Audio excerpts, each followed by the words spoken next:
Let me tell you what I'm processing. The Glacierfish, only in winter, at the southernmost tip of Arrowhead Island, with the added bonus of only 2 and a bit days left of winter.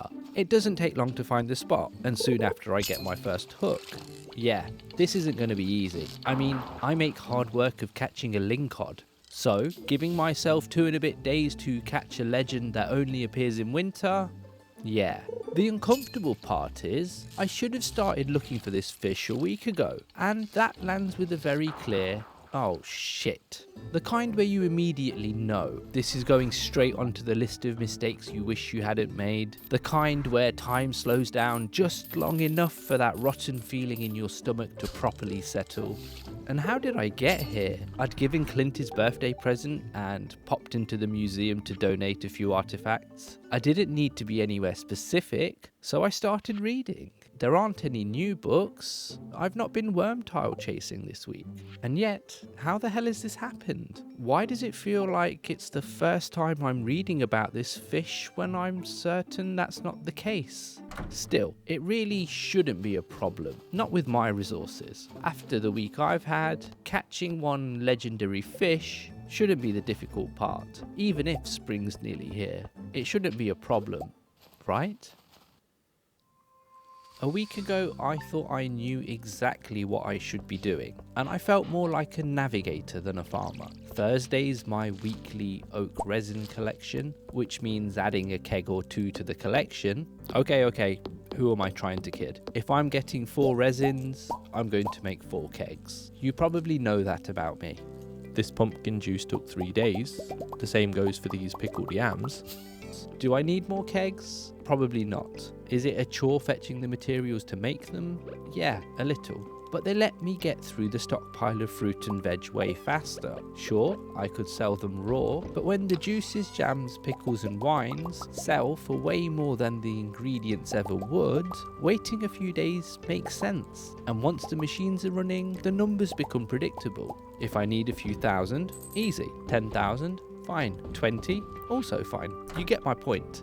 It's like I've said before, controlled. I just set the course and my machines take me somewhere profitable. Is this what I dreamed of when I inherited the farm? Probably not, but the farm's in a good place. The bank balance is too, and winter's ticking along nicely. It might not be exciting, but it works. And right now, that feels like enough.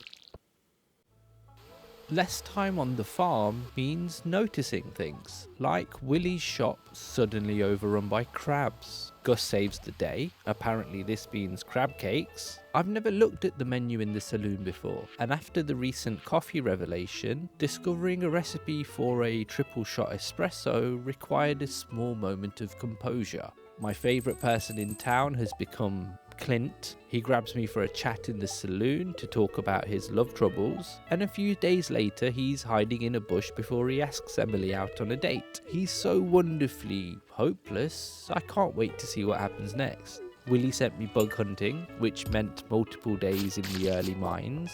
Great for materials, less great for my sanity. And while I'm doing these things, nothing feels urgent, which means I get to choose where the compass points. That's unnaturally pleasant. The farm keeps running. I learn I can change my fishing bobber, I grab a speed boost book from the bookseller, and spend a couple of days running around town saying hello to everyone, which I only did because I cancelled something similar on my very first day. And then there was Leah's birthday. I didn't want to make it a big deal. Sure, I'd give her something nice, but not too nice. Do you know what I mean? A crocus seemed about right. It might sound like I've had the smoothest week in Pelican Town. There's been the odd hiccup, and it's been cow-shaped. You see, when the cows reached adulthood, I was expecting milk. The chickens started laying eggs. It felt reasonable for the cows to lay bottled milk. The first day it didn't happen, I thought, okay, different animal, different rules. The second day, something felt wrong. By the third day, I was heading to Marnie's for a refund. When I get there, I can't see a refund option. What I do see is that she's selling a milk pail and a heater. I snap up the milk pail. I guess that means I'll be doing the milking, but the heater, that's interesting. I ignore the cost and grab a couple. The milk pail does what it should. Unfortunately, there isn't a backlog of milk waiting for me. And once milk appears, the next step is obvious. Cheese. But cheese becomes a problem. Well, not the cheese per se, it's the hardwood required for the cheese press, because that's a material I don't have a lot of. I've already been ignoring Robin's request for hardwood, but I still invest a good chunk of my stock into 4 cheese presses. There are a few more hardwood logs on the farm. After that, it will become a real problem. But that's a while away. Well, that's what I decided to tell myself. And in the time it's taken to bring you up to speed, I've spent the entire evening trying to catch this thing. I've not even gotten close. Not once. I get back so late, I don't even empty the backpack. That never happens. 2 days, 1 fish. What sounds like a dodgy viral clip is my latest problem. I start later than I wanted to, but earlier than yesterday. After steadily catching everything that bites over the last couple of hours, including a lingcod, when the glacierfish finally appears, I'm completely befuddled. The occasional encounter brings a morsel of hope. Is he getting better at escaping, or am I getting worse at catching? Because as the hours speed away, I can't be certain I'm making progress. Sure, I haven't fully prepared for this. I'm using basic bait. No tackle, no food buff. Am I being taught a lesson? No. That's just 2 days of failed fishing talking. It gets late. Again, I head back. The kegs are ready. Milk and cheese too.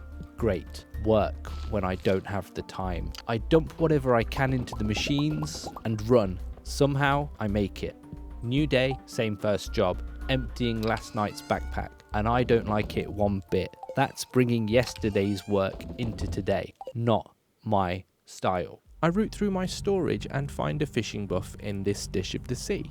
I cook up some chowder. Then it's to Willie's to see if he can help. A cork bobber and a sonar bobber seem useful, and off I go. I take a different route towards the same spot. I'm at that place where I'll try almost anything. I have some chowder, the good stuff I keep in case things get really bad. Here goes. I wait an hour, then the sonar shows me what I'm dealing with. Fangs, red eyes and red fins. He looks evil, not legendary.